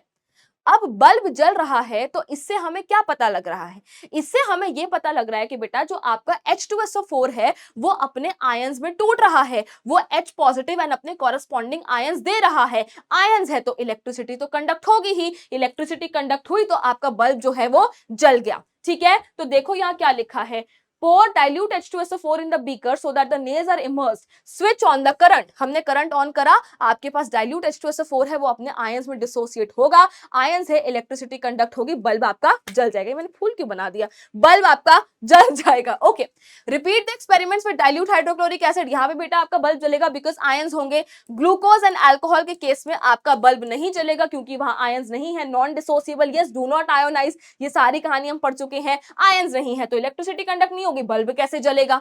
What do you observe? Does the bulb glow in all case? It is observed that the bulb will glow in case of hydrochloric acid and sulfuric acid, but not in the case of alcohol and glucose. Yes, this is very important and इससे हमने बता दिया जो हम बताना चाह रहे थे, जो हमसे पूछा गया था, हमने एक एक्टिविटी परफॉर्म कर दी है to prove it. Yes, clear है, मजा आ रहा है. चलिए भाई, that is the most important thing कि पढ़ाई के साथ आपको फन भी आना चाहिए. Moving on to the next question. Why does distilled water not conduct electricity whereas rain water does? बच्चा, distilled water is completely pure. Distilled water बिल्कुल प्योर है, उसमें कोई आयनिक कंपाउंड्स, कोई आयनिक सब्सटेंसेस नहीं है, आयंस वायंस नहीं है, इलेक्ट्रिसिटी नहीं कंडक्ट कर रहा है. Okay, on the other hand अगर हम बात करते हैं रेन वाटर की, रेन वाटर आपको पता है एसिड रेन का कॉन्सेप्ट बेटा, जब रेन नीचे गिर रही है, अब एटमॉस्फेयर में आपके गैसेज हैं like carbon dioxide, sulphur dioxide etcetera, rain water के साथ मिलके वो कॉरेस्पॉन्डिंग एसिड्स बनाती हैं like carbonic acid, sulphurous acid. Acid है तो आयंस होंगे, आयंस है तो इलेक्ट्रिसिटी कंडक्ट तो होगी ही. ठीक, तो देखिए यहां क्या लिखा है, distilled water does not conduct electricity because it does not contain any ionic compounds like acids, bases or salts dissolved in it. उसमें कोई ionic compounds नहीं है तो इलेक्ट्रिसिटी कैसे कंडक्ट करेगा. Rain water while falling through the atmosphere, जब rain water गिर रहा है नीचे, ठीक है, एटमॉस्फेयर के थ्रू, तो जितनी भी एसिडिक गैसेज है like carbon dioxide, sulphur dioxide etcetera, वो उसमें घुल जाती हैं to form corresponding acids like carbonic acid, sulphurous acid etcetera. अब ये जो एसिड्स हैं वो H पॉजिटिव देंगे, आपके पास आयंस आके, तो बिजली बिजली तो पास होगी ही, इलेक्ट्रिसिटी तो कंडक्ट होगी ही. ठीक है, चलिए, Why do acids not show acidic behavior in the absence of water? बच्चा, ये क्वेश्चन तो हम, ये कॉन्सेप्ट तो हम बहुत बार डिस्कस कर चुके हैं कि एसिड को अपनी एसिडिक प्रॉपर्टी शो करने के लिए पानी जरूरी है, बिकॉज वो तभी जाके H पॉजिटिव में टूटता है, तभी जाके वो टूटता है एंड बेसिकली H पॉजिटिव देता है. देखो, acidic nature of a substance is due to the formation of H positive. H positive की फॉर्मेशन है तो वो एसिडिक नेचर शो करता है. अभी H पॉजिटिव की फॉर्मेशन कराने के लिए, H पॉजिटिव को प्रोड्यूस कराने के लिए आपको पानी चाहिए, पानी नहीं तो एसिडिक कैरेक्टर नहीं. Hydrogen ions are produced in the presence of water, so acids do not show acidic behaviour in the absence of water. तभी पीछे आपका क्वेश्चन आया था कि अगर आपके पास ड्राई HCl गैस है एंड आपके पास ड्राई लिटमस पेपर है तो क्या होगा. कुछ नहीं होगा यार, कहीं कहीं भी पानी नहीं है, कहीं भी पानी नहीं है, so do not show acidic behaviour in the absence of water, तो लिटमस पे भी क्या ही इफेक्ट आएगा, राइट? समझ आ रही है बात? चलिए भाई आगे बढ़ते हैं फिर। ओके, नेक्स्ट क्वेश्चन, बड़ा ही मजेदार, बड़ा ही इंटरेस्टिंग सा question. 5 solutions A, B, C, D and E when tested with universal indicator showed pH as 4, 1, 11, 7 and 9। हम एक बार लिख लेते हैं बेटा, 4, 1, 4, 1, 11, 7 and 9। Okay, Which solution is neutral? सबसे पहले मैंने आपको क्या बोला था, पीएच के क्वेश्चंस आपके उन कॉन्सेप्ट से हो जाएंगे जो मैं आपको ऑलरेडी दे चुकी हूं। एसिड्स के लिए जो पीएच होता है it is less than 7, basis के लिए pH is greater than 7, neutral substances के लिए पीएच इज इक्वल टू 7। तो जिसका पीएच 7 है वो आपका न्यूट्रल है। 7 किसका पीएच है? डी का है। Okay, strongly alkaline, strongly alkaline मतलब कौन सा ज्यादा स्ट्रॉन्ग बेस है। अब मैंने आपको क्या बताया था, बेस की ताकत यानी कि basic strength is directly proportional to pH value. जिसकी पीएच वैल्यू ज्यादा वो बेस उतना ज्यादा ताकतवर। अब मेरे पास यहाँ पे दो बेस हैं, ठीक है, एक है ये 11 वाला एंड एक, सॉरी अच्छे से सर्कल बनाते हैं, एक है ये 11 वाला और एक है ये 9 वाला। अब प्लीज इनको मत बेस बोलना भाई, लेस देन 7 है पीएच तो एसिड, ग्रेटर देन 7 है तो बेस, है ना, बेस के लिए ग्रेटर देन 7, एसिड्स के लिए लेस देन 7। तो आपके यहाँ पे दो बेस है, एक जिसका पीएच 9 है और एक जिसका पीएच 11 है। अब इनमें से ज्यादा स्ट्रॉन्ग कौन है? जिसकी पीएच वैल्यू ज्यादा वो ज्यादा स्ट्रॉन्ग। तो 9 और 11 में से बड़ा नंबर कौन सा है? 11, तो वो आपका स्ट्रॉन्गली एल्कलाइन हो गया, यानी कि सी। अब वीकली एल्कलाइन कौन सा हुआ? ई, है ना, वीकली एल्कलाइन। अगर ये स्ट्रॉन्गली एल्कलाइन है तो ये वीकली एल्कलाइन है, दो ही तो बेस, एक स्ट्रॉन्गली हो गया एक वीकली हो गया। ओके, नाउ बात करते हैं strongly acidic and weakly acidic की। आपके पास यहाँ पे दो एसिडिक सब्सटेंसेस हैं, दो एसिडिक सॉल्यूशंस हैं, एक 4 एंड एक 1। फिर मैंने आपको क्या बताया था, एसिड की स्ट्रेंथ, एसिड की ताकत is inversely proportional to pH value. PH की वैल्यू जितनी कम उतनी एसिड की ताकत ज्यादा।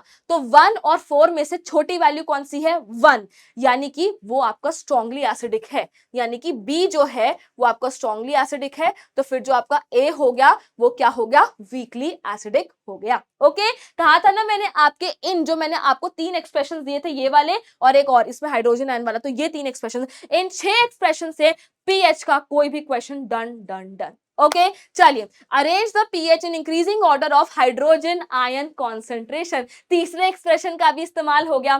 क्या है तीसरा एक्सप्रेशन? हाइड्रोजन आयन कॉन्सेंट्रेशन जो होती है that is inversely proportional to pH value. जिस पीएच की वैल्यू जितनी कम उतनी ज्यादा हाइड्रोजन आयन कॉन्सेंट्रेशन। अब क्वेश्चन में कहता है इंक्रीजिंग ऑर्डर, मतलब कम, फिर उससे ज्यादा, फिर उससे ज्यादा, फिर उससे ज्यादा। तो मतलब सबसे कम हाइड्रोजन आयन कॉन्सेंट्रेशन किसमें होगी? सबसे कम हाइड्रोजन आयन कॉन्सेंट्रेशन किसमें होगी? जिसकी पीएच की वैल्यू सबसे बड़ी होगी, यानी कि 11। 11 किसकी है? सी की है। पीएच को अरेंज करना, अरेंज द पीएच। पहले 11, फिर उसके बाद 9, फिर उसके बाद 7, फिर उसके बाद 4, फिर उसके बाद 1। अब समझाती हूं क्या बोल रही हूं मैं। कौन सा कलर ले? ब्लू ले लेते हैं हम। जितनी पीएच की वैल्यू छोटी उतनी हाइड्रोजन आयन की कॉन्सेंट्रेशन ज्यादा। पीएच की वैल्यू जितनी छोटी उतनी हाइड्रोजन आयन की कॉन्सेंट्रेशन ज्यादा। मतलब मैक्सिमम हाइड्रोजन आयन कॉन्सेंट्रेशन किसमें है? जहां पे पीएच है 1, और मिनिमम हाइड्रोजन आयन कॉन्सेंट्रेशन कहां है? जहां पीएच है 11। तो अब हमें अरेंज करना था इंक्रीजिंग, मतलब कम से ज्यादा पे जाना है, इंक्रीजिंग ऑर्डर। पहले कम, फिर उससे ज्यादा, फिर उससे ज्यादा, फिर उससे ज्यादा, फिर उससे ज्यादा। यस, तो अरेंज कर दिया है, डन हो गया है। चलिए, ये आपके लिए मैं सॉल्यूशन भी लेकर आई हूं। न्यूट्रल हो गया आपका डी, स्ट्रॉन्गली अल्कलाइन हो गया 11 पीएच वाला, वीकली अल्कलाइन हो गया 9 वाला, strongly acidic 1, weakly acidic is 4। Okay, and यहां पे आपका अरेंजमेंट ऑफ पीएच है, पहले 11, फिर उससे ज्यादा 9, फिर उससे ज्यादा 7, फिर 4, फिर 1। देख लो, 11 9 7 4 1, 11 9 7 4 1।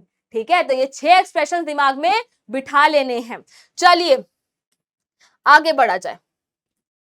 Equal lengths of magnesium ribbon are taken in test tube A and B. Okay, hydrochloric acid is added to test tube A while acetic acid is added to test tube B. In which test tube fizzing will occur more vigorously and why? सबसे पहले बेटा magnesium ribbon यानी कि metal है हमारे पास, और ये जो आपके पास क्या हो गया, हाइड्रोक्लोरिक एसिड है या एसिडिक एसिड है। तो basically we are dealing with acid. तो बेसिकली जब मेटल एंड एसिड के बीच में रिएक्शन होता है, acid and metal react to form salt and hydrogen gas. तो यही क्वेश्चन में पूछ रहा है कि आपके पास मैग्नीशियम रिबन है, मैग्नीशियम रिबन है, एक जगह आपने हाइड्रोक्लोरिक एसिड डाला, दूसरी जगह आपने एसिटिक एसिड डाला, तो एसिड और मेटल के बीच में रिएक्शन होगा, सॉल्ट एंड हाइड्रोजन गैस बनेगी। किस टेस्ट ट्यूब में ज्यादा फिजिंग होगी, जो हाइड्रोजन गैस प्रोड्यूस हो रही है वो किस टेस्ट ट्यूब में ज्यादा विग्रसली ज्यादा फिजिंग करेगी, ठीक है। तो अब इसका कॉन्सेप्ट क्या लगेगा, देखो प्यारे बच्चों, जो आपका हाइड्रोक्लोरिक एसिड होता है वो एक स्ट्रॉन्ग एसिड है, और आपका जो एसिटिक एसिड होता है वो एक वीक एसिड है। स्ट्रॉन्ग एसिड भर भर के तगड़े अमाउंट में हाइड्रोजन गैस प्रोड्यूस करेगा, वहां पे फिजिंग ज्यादा होगी, ठीक। चलिए कितना सिंपल था यार।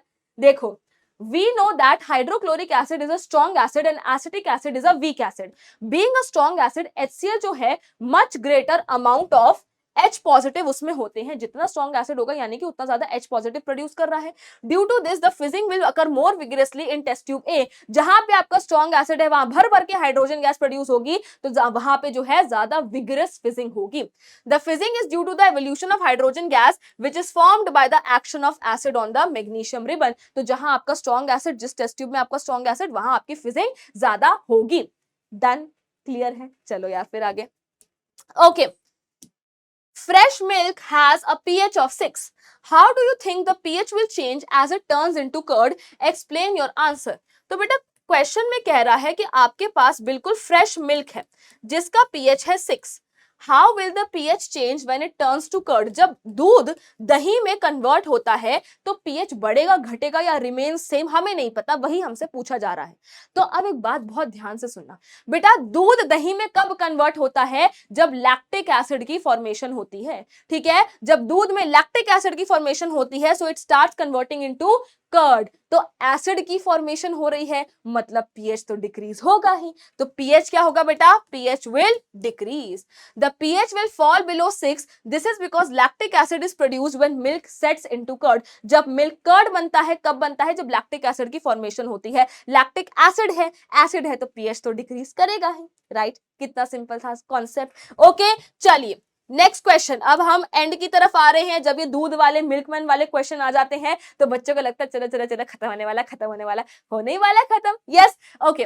अ milkman adds a very small amount of baking soda to fresh milk. बिल्कुल फ्रेश मिल्क था, बट मिल्कमैन ने, दूध वाले ने क्या करा, उसमें थोड़ा सा बेकिंग सोडा डाल दिया। बेकिंग सोडा क्या होता है बेटा? Baking soda is basically basic in nature. तो मिल्कमैन ने क्यों करा ऐसा? फ्रेश दूध था यार, उसने क्यों उसमें एक बेसिक चीज डाल दी?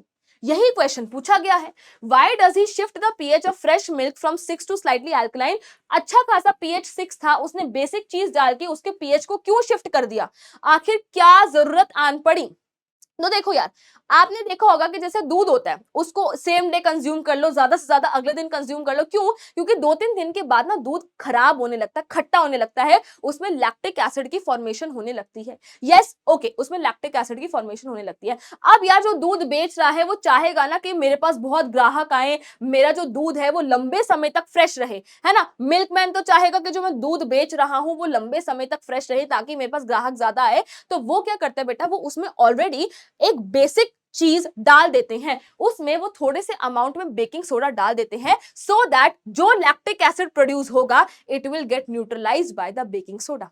समझने की कोशिश करो, दूध खराब होने लगता है आफ्टर 2 to 3 days बिकॉज उसमें लैक्टिक एसिड की फॉर्मेशन होने लगती है। दूध वाला क्या करता है, दूध में बेकिंग सोडा डाल देता है सो दैट जो लैक्टिक एसिड प्रोड्यूस हो रहा है वो उस बेकिंग सोडा से न्यूट्रलाइज होता रहे एंड जो दूध है वो लंबे समय तक फ्रेश रहे। ठीक है ओके, पहले देख लेते हैं फिर सेकंड पार्ट पे आएंगे। Milk is made slightly alkaline, उसको थोड़ा सा बेसिक क्यों बनाया जाता है? So that it may not get sour easily, ताकि वो खट्टा ना हो आसानी से, due to the formation of lactic acid. Lactic acid की फॉर्मेशन की वजह से दूध में खटास आने लगती है, बट जो हम बेसिक चीज डाल रहे हैं उससे क्या होता है, लैक्टिक एसिड न्यूट्रलाइज होता रहता है एंड जो मिल्क है वो लंबे समय तक फ्रेश रह सकता है। Okay Why does this milk take a long time to set as curd? इस वाले दूध का जिसमें बेकिंग सोडा है, इस दूध से जब दही बनाते हैं तो लंबा समय क्यों लगता है? तो देखो यार, मैंने अभी आपको बताया कि जो मिल्क है वो कर्ड कब बनता है, जब उसमें लैक्टिक एसिड की फॉर्मेशन होती है। ठीक। अब लेट अस सपोज एक मिल्क यहाँ पे है जिसमें कोई बेकिंग सोडा वगैरह कुछ नहीं है। जब इस मिल्क में लैक्टिक एसिड प्रोड्यूस हुआ तो लैक्टिक एसिड इज लाइक भाई ये रही मेरी गद्दी, मैं इस गद्दी का, मैं इस सिंहासन का इकलौता वारिस हूं, अब मैं आ चुका हूं, अब दही आराम से बनेगा। ठीक है, ओके, बन गया, झटपट दही जो है बन गया। ओके, अब क्या हुआ, ऑन द अदर हैंड एक और कंटेनर में मिल्क है जिसमें क्या है, जिसमें ऑलरेडी बेकिंग सोडा है, जिसमें small amount of baking soda है। अब जब यहां पे लैक्टिक एसिड प्रोड्यूस हुआ तो लैक्टिक एसिड के सामने एक और वारिस आ गया, गद्दी का एक और वारिस आ गया। अब इन दोनों के बीच में क्या होगा, इन दोनों के बीच में गेम ऑफ थ्रोन्स होगा, है ना। पहले लैक्टिक एसिड प्रोड्यूस हुआ, उसके सामने कोई भी नहीं था, आराम से दही बना। ठीक है, बट अब जब लैक्टिक एसिड प्रोड्यूस हुआ है, उसके सामने बेकिंग सोडा है, अब इन दोनों को युद्ध करना पड़ेगा। युद्ध करेंगे तो दही बनने में तो टाइम लगेगा ही ना। अब इसको कॉन्सेप्ट से समझो, यहाँ लैक्टिक एसिड प्रोड्यूस हो रहा था, प्रोड्यूस हुआ, दही बनना चालू हो गया। यहाँ लैक्टिक एसिड प्रोड्यूस हुआ, बट लैक्टिक एसिड के सामने बेकिंग सोडा है, तो जैसे ही लैक्टिक एसिड प्रोड्यूस हुआ, बेकिंग सोडा और लैक्टिक एसिड एक दूसरे को न्यूट्रलाइज कर देंगे, और लैक्टिक एसिड प्रोड्यूस हुआ, न्यूट्रलाइज हो गए, और लैक्टिक एसिड प्रोड्यूस हुआ, बेकिंग सोडा न्यूट्रलाइज हो गए। बट बेकिंग सोडा हमेशा हमेशा के लिए तो नहीं रहेगा ना, आदि अंत तक तो बेकिंग सोडा नहीं रहेगा, कभी ना कभी बेकिंग सोडा भी खत्म हो जाएगा। तो लैक्टिक एसिड प्रोड्यूस हुआ, बेकिंग सोडा और लैक्टिक एसिड न्यूट्रलाइज हो गए, और प्रोड्यूस हुआ, न्यूट्रलाइज हो गए, और प्रोड्यूस हुआ, न्यूट्रलाइज हो गए। बट अब बेकिंग सोडा खत्म हो गया है, अब बेकिंग सोडा खत्म हो गया। अब जब लैक्टिक एसिड प्रोड्यूस होगा तो that milk will start setting into curd. तो क्योंकि ये न्यूट्रलाइजेशन वाला खेल चल रहा था, इसीलिए इस वाले दूध से दही बनने में समय लग गया। क्लियर हुई बात, समझ आ रहा है कॉन्सेप्ट। तो देखो, द एल्कलाइन मिल्क, जो मतलब मिल्क में बेसिक चीज डाल रखी है, जो एल्कलाइन मिल्क है, it takes long time to set into curd, उसमें से दही बनने में टाइम लगता है, because the lactic acid form has to first neutralize the alkali present in it. जो लैक्टिक एसिड बना है पहले उसके बीच में, और जो एल्कली जो बेसिक चीज है उसके बीच में न्यूट्रलाइजेशन होती रहती है, होती रहती है। जब आपका फाइनली वो बेसिक चीज खत्म हो चुकी है, अब जो लैक्टिक एसिड प्रोड्यूस हुआ, अब उसके सामने फिर से कोई वारिस नहीं है, वो अपनी गद्दी पे जाएगा, उसके सर पे ऐसे क्राउन रख दिया जाएगा और दही बन जाएगा। ठीक है, the milk will start setting into curd, right. क्योंकि हमारे पास एक एल्कली, एक बेसिक चीज प्रेजेंट थी, तो युद्ध हो रहा था, युद्ध के चक्कर में टाइम लग गया दही बनने में। ओके, चलिए, देख रहे हो, हमेशा मैं कहती हूं कि साइंस हर जगह है, बस देखने की जरूरत है आपको। मतलब ये तो इतनी बेसिक चीजें हैं यार, दूध सबके घर में आता है, दही सब बनाते हैं, बट उसके पीछे की क्या साइंस, क्या केमिस्ट्री चल रही है, मैंने आपको बता दी। Plaster of Paris should be stored in a moisture proof container, explain why. बेटा, प्लास्टर ऑफ पेरिस क्या है आपका, CaSO4 डॉट हाफ H2O। इसमें पानी हल्का सा भी चला जाए तो ये कन्वर्ट हो जाता है जिप्सम में, which is CaSO4 dot 2H2O, which is a hard mass. ठीक है, which is a hard mass. इसीलिए प्लास्टर ऑफ पेरिस को मॉइस्चर प्रूफ कंटेनर में स्टोर करते हैं, क्योंकि अगर उसमें पानी चला गया तो वो हार्ड हो जाएगा, बिकॉज जिप्सम फॉर्म हो जाएगा। इसीलिए जब घर वर बन रहे होते हैं तो पीओपी का बड़ा ध्यान रखा जाता है। ओहो, बारिश होगी, उसको अंदर कर दो, गीला ना हो जाए, गीला ना हो जाए। भाई वो हार्ड ही हो जाएगा, वो बोरी में पड़े पड़े या जिस भी उसमें वो है वो वहीं पड़ा पड़ा हार्ड हो गया। व्हाई? बिकॉज वाटर के साथ उसने जिप्सम बना दिया। CaSO4 dot half H2O, which is plaster of Paris with water will give you gypsum hard mass. Okay, चलिए, यहाँ पे लिखा भी हुआ है, plaster of Paris is a white powder and on mixing with water it changes to gypsum giving a solid hard mass. ये आपका plaster of Paris है, वाटर के साथ उसने जिप्सम दिया मुझे, hence it should be stored in moisture proof container. ठीक, चलिए, What is neutralization reaction? Give two examples of such type of reaction. बेटा, इससे सिंपल तो कोई क्वेश्चन ही नहीं हो सकता। When acid and base react together, they form salt and water. This is known as neutralization reaction. दो examples हम बिल्कुल खुशी खुशी, दो क्या यार, चार एग्जाम्पल भी दे सकते हैं हम। All bases react with acid to form salt and water. Such type of reactions are called neutralization reactions. Example देख लो, base and acid give salt and water. Base and acid give salt and water. चलो, give two important uses of washing soda and baking soda. तो भाई NCERT में आपको बहुत अच्छे से washing soda के यूजेस भर भर के दे रखे हैं, बेकिंग सोडा के आपको यूजेस दे रखे हैं। आप कोई भी जो दो यूजेस हैं इनमें से लिख सकते हैं, एज द क्वेश्चन डिमांड्स आप उसमें से यूजेस लिख सकते हैं। एंड मैं हमेशा बच्चों को सजेस्ट करती हूँ कि जब भी ये जो इंपॉर्टेंट केमिकल्स हैं इनमें से किसी का भी क्वेश्चन आ जाए तो ना एक स्टैंडर्ड तरीके से मैं आंसर आपको बताती हूँ कि आप कैसे लिख सकते हैं। सबसे पहले जो उसका केमिकल नेम है वो लिखो, फिर उसका केमिकल फॉर्मूला लिखो, फिर उसकी प्रिपरेशन लिखो एंड देन उसके यूजेस लिखो। इन 4 पॉइंट्स में अगर आप अपना आंसर लिखेंगे तो सारा कंटेंट कवर हो जाएगा एंड बिल्कुल अच्छे से पॉइंट वाइज आपका आंसर लिखा जाएगा। सबसे पहले केमिकल नेम, उसका केमिकल फॉर्मूला, प्रिपेयर कैसे हो रहा है एंड देन उसके यूजेस। तो वॉशिंग सोडा के आप यूजेस लिख सकते हैं बच्चा, बेकिंग सोडा के आप यूजेस लिख सकते हैं। वॉशिंग सोडा का क्या है, सॉफ्टनिंग हार्ड वाटर में पीछे क्वेश्चन भी आया था, है ना, in paper paints and textile industries. Baking soda का preparation of baking powder soda water in fire extinguishers. Okay, चलिए तो इसी के साथ मेरे प्यारे प्यारे बच्चों हम अपने आज के इस सेशन के एंड पर आ चुके हैं। That is acids bases and salts के जो एनसीईआरटी क्वेश्चन डिस्कशन था, जिसमें इन टेक्स्ट एंड बैक क्वेश्चंस हमने डिस्कस करने थे, वो हो चुका है। तो चलिए अपने सेशन को एंड करते हैं with quote of the day. Quote है बच्चा, there is no elevator to success, you have to take the stairs. ऐसा नहीं है कि लिफ्ट में घुसे, दबाया बटन, डॉक्टर बन जाए और सीधा लिफ्ट जो है वो डॉक्टर वाले फ्लोर पे जाके खुलेगी, आप बन गए डॉक्टर बिना मेहनत करें। ठीक है, आप लिफ्ट में घुसे, मुझे इंजीनियर बनना है, मुझे सीए बनना है, मुझे स्पोर्ट्स में जाना है, मुझे फैशन में जाना है, लिफ्ट दबाई, बटन दबाया और आप ऊपर पहुंच गए, ऐसा नहीं होता। आपको बेटा सीढ़ियां लेनी पड़ती हैं, आपको एक एक सीढ़ी चढ़नी पड़ती है। आप डायरेक्ट फर्स्ट क्लास से 12th में तो नहीं आ जाते ना, पहले फर्स्ट, फिर सेकंड, फिर थर्ड, है ना। वैसे ही बेटा आपको stairs, you have to take the stairs one step at a time. एक एक सीढ़ी पे चढ़ना पड़ता है, रोज मेहनत करनी पड़ती है, रोज हार्ड वर्क करना पड़ता है, रोज अपने आप को मोटिवेट करना पड़ता है कि ये मेरा गोल है और मुझे अपने गोल की तरफ जाना है। So there is no elevator to success, you have to take the stairs one step at a time. Yes, चलिए आगे बढ़ते हैं। लास्ट बेटा हम आ गए हैं अपनी थैंक यू की स्लाइड पे, जिसमें मैं आपको तहे दिल से धन्यवाद दे रही हूं for watching this lecture, for watching this video. I hope कि एसिड्स बेसिस एंड सॉल्ट्स की आपकी बहुत अच्छे से रिवीजन हो गई होगी and in text question, back questions full concept के साथ, फुल आंसर के साथ मैंने आपको प्रोवाइड करे हैं एंड आई होप कि आपको आज के सेशन में पढ़ के बहुत मजा आया होगा। तो अगर आपका जवाब है हाँ, तो प्लीज कॉमेंट बॉक्स में नीचे जो है खूब सारे दिल बना देंगे, so that I get to know कि आपको बहुत अच्छा लगा एंड बहुत मजा आया सेशन में। तो खत्म करते हैं इस क्लास को। आई होप कि आपको आज की क्लास में सब समझ आया होगा, मुझसे पढ़ने में मजा आया होगा। That's all for today from my side. Tata, bye bye, sayonara बच्चों।